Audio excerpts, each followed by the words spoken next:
প্রিয় সুধী, আসসালামু আলাইকুম।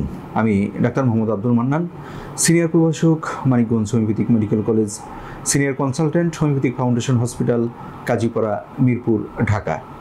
আজকে আপনাদের সাথে খুবই গুরুত্বপূর্ণ একটি বিষয় নিয়ে কথা বলতে যাচ্ছি। বিষয়টা হচ্ছে মেরুদণ্ডের টিউমার, স্পাইনাল কর্ড টিউমার।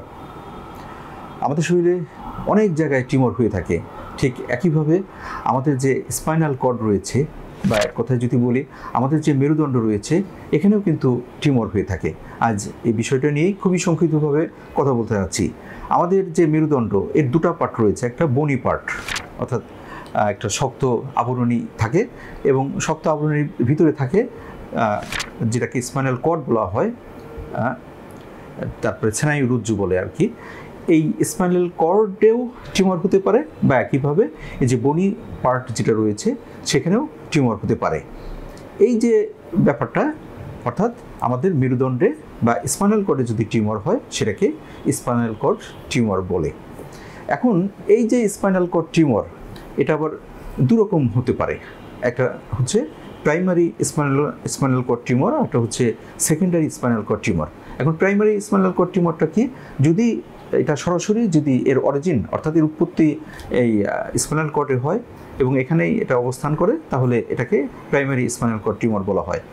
আর যদি অন্য কোথাও এটা উৎপন্ন হয়ে, অর্থাৎ কোনো ক্যান্সারাস বা এ ধরনের খারাপ কোনো একটা টিউমার অন্য কোথাও উৎপন্ন হয়ে যদি আমাদের এই স্পাইনাল কর্ডে আসে, তাহলে এটাকে সেকেন্ডারি স্পাইনাল কর্ড টিউমার বলা হয়। যেরকমভাবে এটা আমাদের থাইরয়েড গ্ল্যান্ডের কোনো টিউমার হলে এটা হয়ে, অর্থাৎ মেটাস্টেসিস হয়ে এটা আমাদের দিতে আসতে পারে, অর্থাৎ স্পাইনাল কর্ড আসতে পারে। তারপরে এটা ব্রেস্টের টিউমার হয়ে এটা আসতে পারে। তারপরে আসতে পারে হচ্ছে আমাদের লিভারের কোনো টিউমার হলে, বা কিডনিতে কোনো টিউমার হলে, বা প্রোস্টেট কোনো টিউমার হলে এটা কিন্তু আমাদের এই মেরুদণ্ডে এটা স্থানান্তরিত হয়ে এটা চলে আসতে পারে। এইভাবে যেটা হয় সেটাকে সেকেন্ডারি স্পাইনাল কর্ড টিউমার বলা হয়।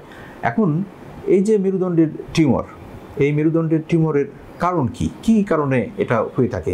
এর প্রধান যে কারণ এটা হচ্ছে যে ক্ষতিকর পরিবেশে যদি আমরা দীর্ঘদিন বসবাস করি, তাহলে কিন্তু এই ধরনের টিউমার হয়ে থাকে। তারপরে যেটা হয় যে ক্ষতিকর কেমিক্যাল, বিভিন্ন ধরনের ক্ষতিকর কেমিক্যাল রয়েছে, এদের সংস্পর্শে যদি আমরা থাকি, সবসময় যদি থাকি, তাহলে কিন্তু স্পাইনাল কর্ড টিউমার হতে পারে। জেনেটিক কজ, অর্থাৎ বাবা মায়ের যদি সমস্যা থাকে, তাহলেও কিন্তু আমাদের, বা বাবা মায়ের যদি এ ধরনের টিউমার থাকে, তাহলে কিন্তু ছেলে মেয়েদের মধ্যেও এই ধরনের টিউমার হওয়ার সম্ভাবনা রয়েছে। এইগুলোই মূলত মেরুদণ্ডের টিউমারের প্রধান কারণ। এখন যদি লক্ষণের কথা বলি, এই লক্ষণ ব্যাপারটা আসলে মূলত হচ্ছে যে এই টিউমারটা কোথায় অবস্থান করছে। আমাদের স্পাইনাল কর্ডটাকে কিন্তু আমরা কয়েকটা ভাগে ভাগ করতে পারি। এর ভিতরে প্রধান একটা ভাগ হচ্ছে সার্ভাইকাল পোর্শন, এই যে আমাদের ঘাড়ের যে অংশ, তারপরে এই যে আমাদের পিঠ বা থোরাসিক যে পার্ট, তারপরে নিচে কোমরের এখানে লাম্বার পার্ট।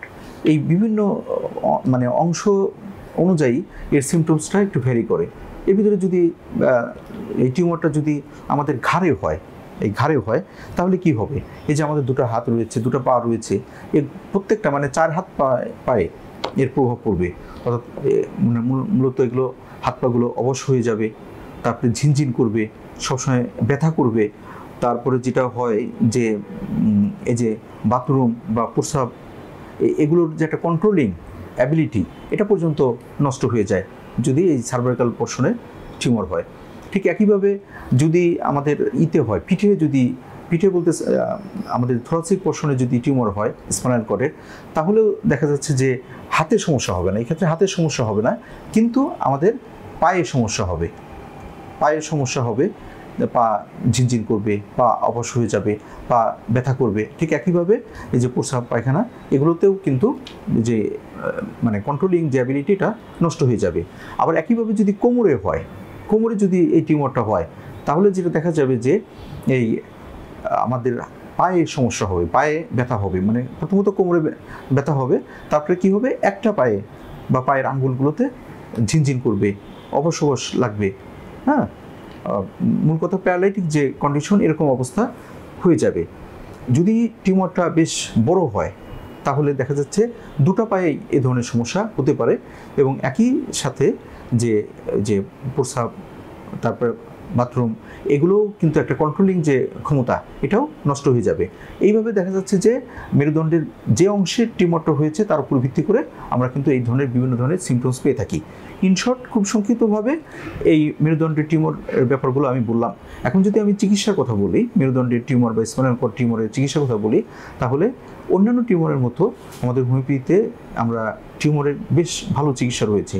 আমরা বিভিন্ন টিউমারের ক্ষেত্রে খুবই ভালো হোমিওপ্যাথিক ওষুধের মাধ্যমে খুবই ভালো উপকার পেয়ে থাকি।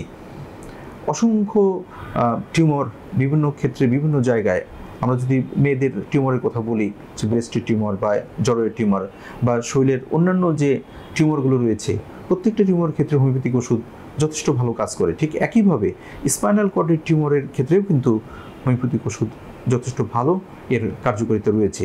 আমরা দেখেছি যে একটা রোগীর বয়স, রোগীর সামগ্রিক অবস্থা বিবেচনা করে যদি ওষুধ দেওয়া হয়, তাহলে দেখা যায় যে স্পাইনাল কর্ড টিউমারের মতো এ ধরনের টিউমারও হোমিওপ্যাথিক ওষুধের মাধ্যমে ভালো হয়ে যায়।